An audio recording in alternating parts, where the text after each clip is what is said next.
Hello नमस्कार दोस्तों, स्वागत है आपका हमारे YouTube channel smart competitive exam में।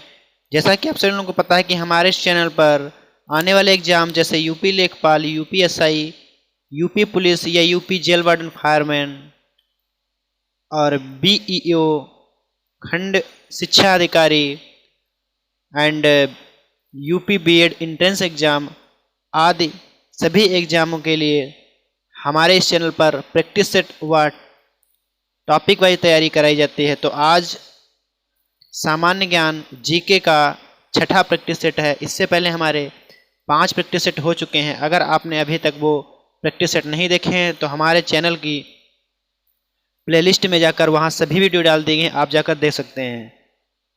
तो देर न करते हुए आज का प्रैक्टिस सेट शुरू करते हैं। सामान्य ज्ञान का प्रैक्टिस सेट नंबर छठा है। तो आइए शुरू करते हैं पहले क्वेश्चन के साथ।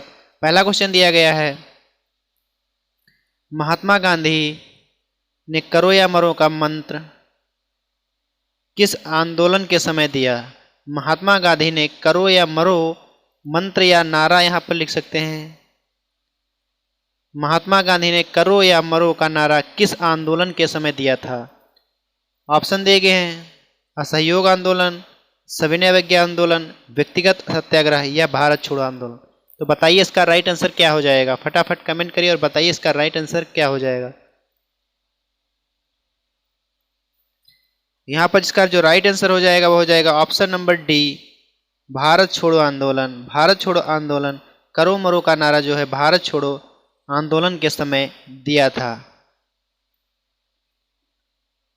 चलिए चलते हैं अपने अगले क्वेश्चन पर। अगला क्वेश्चन है क्वेश्चन नंबर दूसरा, निम्न में कौन सा युग्म सुमेलित नहीं है? तो यहाँ पर एक तरफ संगठन दिए गए हैं, दूसरी तरफ स्थापना वर्ष दिए गए।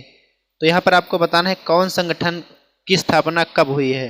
जैसे यहाँ पर लिया आर्य समाज 1875, राधा कृष्ण मिशन 1892, प्रार्थना समाज 1868 और थियोसोफिकल सोसाइटी 1875। इसमें से आपको बताना है कि कौन सा एक गलत है। तो यहाँ पर अगर बात करेंगे आर्य समाज की तो इसकी स्थापना जो है 1875 में हुई थी, बिल्कुल सही है। दूसरा आ जाता है रामकृष्ण मिशन। तो यहाँ पर रामकृष्ण मिशन की जो स्थापना हुई थी वो हुई थी 1897 में। कब? 1897, ना कि 92। तो इसलिए यहाँ पर जो रामकृष्ण मिशन वाली स्थापना यहाँ पर बिल्कुल गलत दी गई। बाकी प्रार्थना समाज 1867 बिल्कुल सही है। थियोसॉफिकल सोसाइटी की स्थापना 1875, ये भी बिल्कुल सही है। इसलिए यहाँ पर इसका जो राइट आंसर हो जाएगा ऑप्शन नंबर बी, क्योंकि रामकृष्ण मिशन की स्थापना 1892 न होकर 1897 ईस्वी में हुई थी। अगर बात करें रामकृष्ण मिशन का मुख्यालय की बात करें तो यहाँ पर इसका ये भी क्वेश्चन आता है कि रामकृष्ण मिशन का मुख्यालय कहाँ? तो यहाँ पर जिसका मुख्यालय है वो वेलूर, कहाँ? वेलूर जो है पश्चिम बंगाल में पड़ता है, यह इनका मुख्यालय था। इसका राइट आंसर हो जाएगा ऑप्शन नंबर बी। चलिए चलते हैं अपने अगले क्वेश्चन पर। अगला क्वेश्चन है क्वेश्चन नंबर 3, गुप्तकालीन नवरत्न किस शासक के दरबार में थे? जो गुप्तकालीन नवरत्न थे वो किस शासक के दरबार में आए थे? तो ऑप्शन दिए गए हैं, कुमारगुप्त, स्कंदगुप्त, समुद्रगुप्त और चंद्रगुप्त द्वितीय।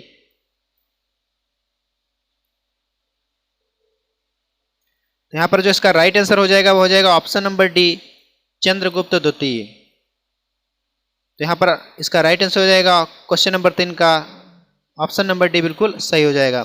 और यहाँ पर एक क्वेश्चन आता है कि चंद्रगुप्त द्वितीय को और किस नाम से जाना जाता था? चंद्रगुप्त द्वितीय को और किस नाम से जाना जाता था? तो इसका जो हो जाएगा चंद्रगुप्त द्वितीय को विक्रमादित्य के नाम से भी जाना जाता था। कौन से नाम से? विक्रमादित्य। विक्रमादित्य के नाम से भी जाना जाता था। ये भी आप नोट डाउन कर लीजिएगा। चलिए चलते हैं अपने अगले क्वेश्चन पर। अगला क्वेश्चन है क्वेश्चन नंबर 4, महात्मा बुद्ध के गृह त्याग को बौद्ध ग्रंथों में क्या कहा जाता है? महात्मा बुद्ध के गृह त्याग को बौद्ध ग्रंथों में क्या कहा जाता है? ऑप्शन देंगे, महापरिनिर्वाण, धर्मचक्र प्रवर्तन, महाभिनिष्कर्मण या इनमें से कोई नहीं। तो बताइए इसका राइट आंसर क्या हो जाएगा। क्वेश्चन नंबर 4 का राइट आंसर कमेंट करिए फटाफट। यहाँ पर इसका जो राइट आंसर हो जाएगा महाभिनिष्कर्मण, क्योंकि महात्मा बुद्ध के गृह त्याग को बौद्ध ग्रंथों में महाभिनिष्कर्मण कहा गया है।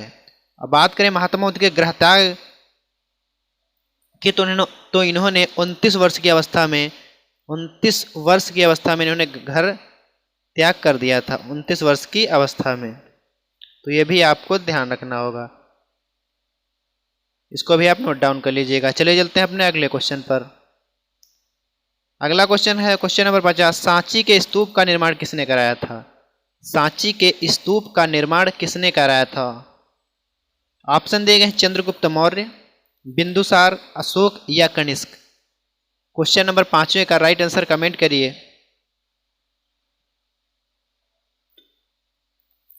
यहाँ पर इसके राइट आंसर की बात करें तो इसका राइट आंसर हो जाएगा option number C, Ashok. Sanchi के स्तूप का निर्माण जो है अशोक ने करवाया था। तो इसका राइट आंसर हो जाएगा ऑप्शन नंबर सी। चलिए चलते हैं अपने अगले क्वेश्चन पर। क्वेश्चन नंबर 6 है, सहतारा सितार का जनक निम्नलिखित में से किसको समझा जाता है? सहतारा सितार का जनक निम्नलिखित में से किसको समझा जाता है?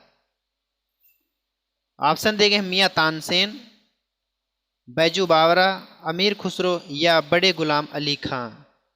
सहतारा जिसे सितार कहते हैं उसका जनक किसको कहा जाता है या जनक कौन थे? तो यहाँ पर इसका राइट आंसर हो जाएगा, वो हो जाएगा ऑप्शन नंबर सी, अमीर खुसरो। सहतारा सितार का जनक जो है वो अमीर खुसरो हैं। इसका राइट आंसर रहेगा अच्छे का ऑप्शन नंबर सी बिल्कुल सही हो जाएगा। चलिए चलते हैं अपने अगले क्वेश्चन पर। अगला क्वेश्चन है क्वेश्चन नंबर 7वां। निम्नलिखित में कौन सा युग्म सुमेलित नहीं है? यहाँ पर एक तरफ दर्रे दिए गए हैं और वो कहाँ स्थित हैं यहाँ पर दिए गए हैं। तो आपको पता होगा जो दर्रा है वो जम्मू कश्मीर है, बिल्कुल सही है। और जो बारालाचाला है हिमाचल प्रदेश, बिल्कुल सही। लिपलेख उत्तराखंड, ये भी सही है। बोमडिल्ला सिक्किम, तो यहाँ पर ये बिल्कुल गलत है कि बोमडिल्ला जो है वो कहाँ है? अरुणाचल प्रदेश में। कहाँ? अरुणाचल प्रदेश। अरुणाचल प्रदेश में बोमडिल्ला दर्रा पड़ता है। इसका राइट आंसर हो जाएगा ऑप्शन नंबर डी, बिल्कुल यहाँ पर सही हो जाएगा, क्योंकि यहाँ पर बोमडिल्ला दर्रा जो है सिक्किम में नहीं है। चलिए चलते हैं अपने अगले क्वेश्चन पर। अगला क्वेश्चन है क्वेश्चन नंबर 8। अक्टूबर और नवंबर के महीनों में भारी वर्षा होती है। अक्टूबर और नवंबर के महीनों में भारी वर्षा होती कहाँ होती है आपको ये बताना है। गारो, खासी तथा जैतिया की पहाड़ियों में, छोटा नागपुर पठार में, कोरामंडल तट पर या मालवा पठार में। तो यहाँ पर इसका जो राइट आंसर हो जाएगा कोरामंडल तट पर। अक्टूबर और नवंबर के महीनों में कोरामंडल तट पर जो है भारी बारिश होती है। इसका राइट आंसर रहेगा ऑप्शन नंबर सी। चलिए चलते हैं अपने अगले क्वेश्चन पर। अगला क्वेश्चन है क्वेश्चन नंबर 9। संसार में सबसे व्यस्त और सबसे महत्वपूर्ण समुद्र मार्ग है। संसार में, पूरी दुनिया में सबसे व्यस्त और सबसे महत्वपूर्ण समुद्र मार्ग कौन सा है? ऑप्शन देंगे उत्तर प्रशांत पैसिफिक समुद्र मार्ग, उत्तर अंटार्कटिका समुद्र मार्ग, दक्षिण अंटार्कटिक समुद्र मार्ग और यहाँ पर हिंद महासागर मार्ग। तो बताइए इसका राइट आंसर क्या हो जाएगा? क्वेश्चन नंबर 9 का राइट आंसर बताइए। यहाँ पर इसके राइट आंसर की बात करें तो इसका राइट आंसर जो हो जाएगा उत्तर अंटार्कटिक समुद्र मार्ग। ऑप्शन नंबर बी बिल्कुल इसका सही आंसर हो जाएगा। चलिए चलते हैं अपने अगले क्वेश्चन पर। अगला क्वेश्चन दिया गया है क्वेश्चन नंबर 10।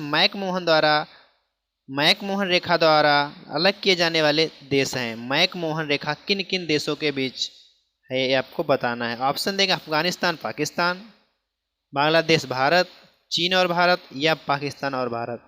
तो मैकमोहन रेखा की बात करते हैं तो मैकमोहन रेखा जो है वो चीन और भारत के बीच में है। चीन और भारत के बीच में है। अगर सन की बात करें तो 1954 में जो है मैकमोहन रेखा भारत और चीन के बीच अस्तित्व में आई थी। इसका राइट आंसर हो जाएगा ऑप्शन नंबर सी। चलिए चलते हैं अपने अगले क्वेश्चन पर। अगला क्वेश्चन है क्वेश्चन नंबर 11। कौन सा राष्ट्रीय राजमार्ग का नागपुर को कन्याकुमारी से जोड़ता है? कौन सा राष्ट्रीय राजमार्ग का नागपुर को कन्याकुमारी से जोड़ता है? NH6, NH7, NH46 या NH47। तो यहाँ पर इसका राइट आंसर हो जाएगा ऑप्शन नंबर बी, NH7 जो है राष्ट्रीय राजमार्ग नागपुर को कन्याकुमारी से जोड़ता है। इसका राइट आंसर हो जाएगा ऑप्शन नंबर बी। चलिए चलते हैं अपने अगले क्वेश्चन पर। अगला क्वेश्चन है क्वेश्चन नंबर 12। वह अवस्था जिसमें मुद्रा का मूल्य गिर जाता है और कीमतें बढ़ जाती हैं क्या कहलाती है? वह अवस्था जिसमें मुद्रा का मूल्य गिर जाता है और कीमतें बढ़ जाती हैं क्या कहलाती है? मुद्रास्फीति, मुद्रा अस्फीति, रिसेशन या एमोटाइजेशन। तो यहाँ पर इसका जो राइट आंसर हो जाएगा ऑप्शन नंबर है मुद्रास्फीति। चलिए चलते हैं अपने अगले क्वेश्चन पर। अगला क्वेश्चन है क्वेश्चन नंबर 13। भारत में हरित क्रांति की शुरुआत हुई। भारत में हरित क्रांति की शुरुआत हुई कब हुई? वर्ष 1960-61 में, वर्ष 1964-65 में, 1966-67 में या 1970-71 में। तो बताइए इसका राइट आंसर क्या हो जाएगा। यहाँ पर इसका राइट आंसर हो जाएगा ऑप्शन नंबर सी, वर्ष 1966-67 में भारत में हरित क्रांति की शुरुआत हुई। अगर हरित क्रांति के जनक की बात की जाए तो वो जाते हैं एम बोरलाग। कौन? M Borlaug. अगर भारत में अगर हरित क्रांति के जो हैं क्वेश्चन नंबर 13, अगर भारत में अगर इसकी बात की जाए इसके जनक की, तो भारत में है एम स्वामीनाथन। तो ये भी आप नोट डाउन कर लीजिएगा। चले चलते हैं अपने अगले क्वेश्चन पर। अगला क्वेश्चन है क्वेश्चन नंबर 24। निम्नलिखित में कौन सा सही सुमेलित है? यहाँ पर कुछ जनजातियां दी गई हैं और उनमें से कौन जनजाति कहाँ पाई जाती दिया गया, तो उसमें से कौन सा सही सुमेलित है आपको बताना है। तो यहाँ पर अगर भोटिया की बात करें तो भोटिया बाराबंकी, यहाँ पर ये गलत हो जाएगा। बैगा गोरखपुर गलत हो जाएगा। थारू बांदा में नहीं।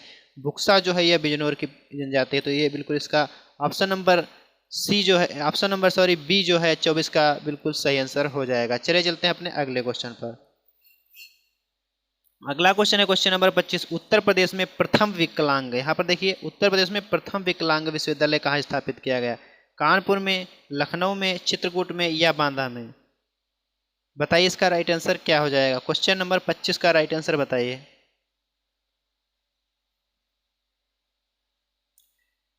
तो यहाँ पर इसका जो राइट आंसर हो जाएगा ऑप्शन नंबर सी के उत्तर प्रदेश में प्रथम विकलांग जो विश्वविद्यालय वो चित्रकूट में खोला गया था। अगर इसकी विकलांग विश्वविद्यालय की नाम के बारे में बात करें तो इसका जो है नाम था, नोट डाउन कर लीजिएगा, जगत गुरु राम भद्राचार्य विकलांग विश्वविद्यालय। और इसकी स्थापना की बात करें तो स्थापना इसकी 2001 में हुई थी। कब? 2001 में। तो ये भी आप नोट डाउन कर लीजिएगा। इस विश्वविद्यालय का जो विकलांग विश्वविद्यालय का नाम की बात करें तो नाम हो जाएगा जगत गुरु राम भद्राचार्य विकलांग विश्वविद्यालय। इसकी स्थापना 2001 में चित्रकूट में हुई थी। ये भी आप नोट डाउन कर लीजिएगा। चले चलते हैं अपने अगले क्वेश्चन पर। अगला क्वेश्चन है क्वेश्चन नंबर 26। उत्तर प्रदेश का सबसे पुराना इंजीनियरिंग कॉलेज अव्यवस्थित है। तो यहाँ पर बताना है उत्तर प्रदेश का सबसे पुराना जो इंजीनियरिंग कॉलेज है वो कहाँ स्थित है। तो यहाँ पर इसका जो राइट आंसर हो जाएगा option number C, Agra. Agra में जो है उत्तर प्रदेश का सबसे पुराना इंजीनियरिंग कॉलेज स्थित है। चले चलते हैं अपने अगले क्वेश्चन पर। अगला क्वेश्चन है क्वेश्चन नंबर 27। उत्तर प्रदेश में चित्रकला लखनऊ शैली का विकास किसने किया? ऑप्शन दिए गए हैं ललित मोहन, शिवनंदन नाटियाल, विश्वनाथ मेहता, असित कुमार हल्दार। तो बताइए इसका राइट आंसर क्या हो जाएगा। यहाँ पर इसका जो राइट आंसर हो जाएगा option number D, Asit Kumar Haldar. Question number 27 का ऑप्शन नंबर डी जो बिल्कुल सही हो जाएगा। चलिए चलते हैं अपने अगले क्वेश्चन पर। अगला क्वेश्चन है क्वेश्चन नंबर 28। कार्तिक एक लोक नृत्य है, कहाँ का लोक नृत्य है? बुंदेलखंड का है, अवध का है, पूर्वांचल का है या रुहेलखंड का है। तो बताइए इसका राइट आंसर क्या हो जाएगा। तो यहाँ पर इसके राइट आंसर की बात करें तो इसका जो राइट आंसर हो जाएगा ऑप्शन नंबर ए बुंदेलखंड में। कार्तिक जो है एक लोक नृत्य बुंदेलखंड का एक लोक नृत्य है। चलिए चलते हैं अपने अगले क्वेश्चन पर। अगला क्वेश्चन है क्वेश्चन नंबर 29। क्वेश्चन नंबर 29 है मध्यकाल में उत्तर प्रदेश की प्रमुख चित्रकला शैली थी। मध्यकाल में उत्तर प्रदेश की प्रमुख चित्रकला शैली थी। मिर्जापुर शैली, मथुरा शैली, बुंदेली शैली या मुगल शैली। क्वेश्चन नंबर 29 का राइट आंसर बताइए यहाँ पर क्या हो जाएगा। तो मध्यकाल में उत्तर प्रदेश की प्रमुख चित्रकला शैली जो है मुगल शैली थी। कौन सी? मुगल शैली। इसका राइट आंसर हो जाएगा ऑप्शन नंबर डी बिल्कुल सही हो जाएगा। आगे चलते हैं। अगला क्वेश्चन है क्वेश्चन नंबर 30। थाने का भारसाधक अधिकारी के अनुसार होता है। थाने का भारसाधक अधिकारी के अनुसार होता है। कौन होता है? उपनिरीक्षक होता है, सहायक उपनिरीक्षक होता है, सर्किल इंस्पेक्टर होता है या इंस्पेक्टर होता है। तो यहाँ पर थाने का भार साधक अधिकारी जो है वो उप निरीक्षक होता है। राइट आंसर हो जाएगा ऑप्शन नंबर ए। चलिए चलते हैं अपने अगले क्वेश्चन पर। अगला क्वेश्चन है क्वेश्चन नंबर 31। पुलिस लोक सड़क इत्यादि पर व्यवस्था बनाए रखेगी, यह है कौन सी धारा में है? धारा 30, धारा 33, धारा 38 या धारा 36? क्वेश्चन नंबर 31 का राइट आंसर बताइए क्या हो जाएगा। तो यहाँ पर इसका राइट आंसर जो हो जाएगा ऑप्शन नंबर बी, धारा 33 में जो है पुलिस लोक सड़क इत्यादि पर व्यवस्था बनाए रखेगी, यह कहा गया है। चलिए चलते हैं अपने अगले क्वेश्चन पर। अगला क्वेश्चन है भारत की राष्ट्रीय आय में सर्वाधिक योगदान किसका है? भारत की जो राष्ट्रीय आय है, आय में जो सर्वाधिक योगदान किसका है? प्राथमिक क्षेत्र का है, द्वितीयक क्षेत्र का है, तृतीयक क्षेत्र है या उपरोक्त सभी का बराबर है? तो यहाँ पर इसके राइट आंसर की बात करेंगे तो इसका जो राइट आंसर हो जाएगा वो हो जाएगा ऑप्शन नंबर सी, तृतीयक क्षेत्र का जो है सर्वाधिक योगदान भारत की राष्ट्रीय आय में है। चलिए चलते हैं अपने अगले क्वेश्चन पर। अगला क्वेश्चन है सरकार के विरुद्ध अविश्वास प्रस्ताव संसद के किस सदन में लाया जाता है? सरकार के जो विरुद्ध है अविश्वास प्रस्ताव संसद के किस सदन में लाया जाता है? तो यहाँ पर जो इसका राइट आंसर हो जाएगा वो हो जाएगा ऑप्शन नंबर ए, लोकसभा में। कौन सी? लोकसभा। चलिए चलते हैं अपने अगले क्वेश्चन में। अगला क्वेश्चन है क्वेश्चन नंबर, भारतीय संविधान में किस अनुच्छेद के आधार पर संशोधन किया जाता है? भारतीय संविधान में किस अनुच्छेद के आधार पर संशोधन किया जाता है? अनुच्छेद 365 के द्वारा, अनुच्छेद 366 के द्वारा या अनुच्छेद 367 या अनुच्छेद 368 के द्वारा? तो आपको पता है कि भारतीय संविधान के जो है संशोधन जो है अनुच्छेद 368 के द्वारा किया जाता है। कौन से? अनुच्छेद 368 के। तो इसका राइट आंसर हो जाएगा ऑप्शन नंबर डी। डी जो है इसका बिल्कुल राइट आंसर हो जाएगा। अगर यहाँ पर भाग की बात करें तो भाग जो है वो हो जाएगा 20वां। कौन सा? 20वें भाग में है। तो चलिए चलते हैं अपने अगले क्वेश्चन पर। अगला क्वेश्चन है क्वेश्चन नंबर, भारतीय संविधान के किस अनुच्छेद में राज्य के नीति निर्देशक तत्वों का उल्लेख है? भारतीय संविधान के किस अनुच्छेद में राज्य के नीति निर्देशक तत्वों का उल्लेख है? यहाँ पर इसके राइट आंसर की बात करेंगे तो इसका जो राइट आंसर हो जाएगा ऑप्शन नंबर सी, अनुच्छेद 36 से 51 तक जो है भारतीय संविधान में नीति निर्देशक तत्वों का उल्लेख है। चलिए आगे चलते हैं। अगला है निम्नलिखित में से किसी लोकसभा की कार्यवाहियों में भाग लेने का अधिकार तो है परंतु मत देने का अधिकार नहीं है। किसको नहीं है बताइए? ऑप्शन दिए गए हैं महान्यायवादी, महाधिवक्ता, विपक्ष का नेता या राज्यसभा का सभापति। तो इसका जो राइट आंसर हो जाएगा ऑप्शन नंबर ए, महान्यायवादी। चलिए चलते हैं अपने अगले क्वेश्चन पर। अगला क्वेश्चन है, गोल जो है किस प्रसिद्ध भारतीय हॉकी खिलाड़ी की आत्मकथा है? तो आप सभी को पता होगा जो गोल है वो मेजर ध्यानचंद की प्रसिद्ध भारतीय हॉकी टीम की आत्मकथा है। क्वेश्चन नंबर 19 का जो है राइट आंसर हो जाएगा ऑप्शन नंबर ए। चलिए चलते हैं अपने अगले क्वेश्चन।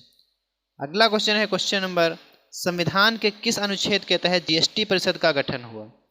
संविधान के किस अनुच्छेद के तहत जीएसटी परिषद का गठन हुआ? तो यहाँ पर जो इसका राइट आंसर हो जाएगा ऑप्शन नंबर ए, अनुच्छेद 279 के अंतर्गत जीएसटी परिषद का गठन किया गया था। इसको हिंदी में जीएसटी को वस्तु एवं सेवा कर कहते हैं। अगर जीएसटी की लागू करने की तिथि देखें तो 1 जुलाई 2017। कब? 1 जुलाई 2017 को जीएसटी कानून लागू किया गया था। चलिए चलते हैं अपने अगले क्वेश्चन। अगला क्वेश्चन है, निम्नलिखित कथनों पर विचार कीजिए। यहाँ पर कुछ दिए गए। पहला दिया गया, प्रधानमंत्री नरेंद्र मोदी ने 14 अप्रैल 2017 को नागपुर में भीम आधार पे ऐप लॉन्च किया। दूसरा है, इस ऐप के माध्यम से आप प्रत्येक व्यक्ति अंगूठा लगाकर डिजिटल भुगतान कर सकेगा। और तीसरा है, इस ऐप को आधार पे के नाम से भी जाना जाता है। तो यहाँ पर कूट दे केवल दो, एक व दो दोनों तीनों सही। तो यहाँ पर बताना है कौन सा इसमें सही। तो इसके राइट आंसर की बात करें तो हो जाएगा ऑप्शन नंबर डी, क्योंकि यहाँ पर ये तीनों सही है।